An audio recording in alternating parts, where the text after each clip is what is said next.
So Governor Cuomo has been getting a lot of shit for allegedly covering up the COVID nursing home deaths. I remember I predicted this kind of thing would happen after all. He was getting all this love for the way he handled the early stages of the pandemic, but I remember telling friends, like, he was one of the most disliked politicians in New York, and all that's going to come back with a vengeance once things return to normal. So, but in any case, it reminded me that I played a small role in the ouster of Eliot Spitzer, the former governor who was only in office for like a couple of months, I think, before it was revealed that he was screwing around with escorts. But my role in it goes back to, well, there was a reporter at the Times at the New York Times who was assigned the job of researching and identifying the actual escort in question, the actual woman that Spitzer hooked up with. And he and the others had gotten as far as identifying the escort website where she advertised, and this was a site that had dozens of women, and she was one of them, but they couldn't figure out which one was her.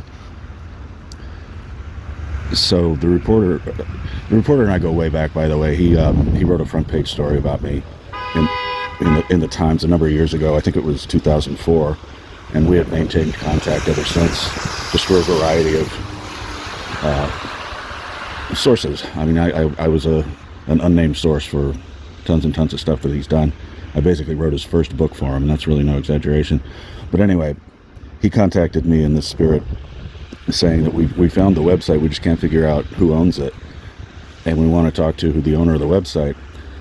And using some forensic skills of mine, there was something in the Who Is record that was a clue. I don't remember anymore what it was, but through that clue I was able to find a cached version of a message board where she had posted something about her new escort service, and all over the website she promised maximum discretion, that if you were an escort or you wanted to be one, I will not ever tell anybody who you are, that kind of thing.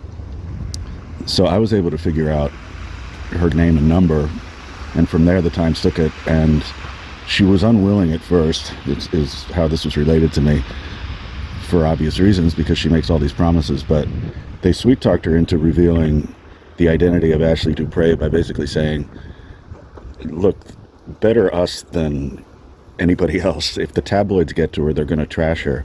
We're going to treat her with respect. And they did. They referred to her as Ms. Dupré, and they let her tell her side of the story without sensationalizing it. That's not what the Post would have done. That's not what the Daily News would have done.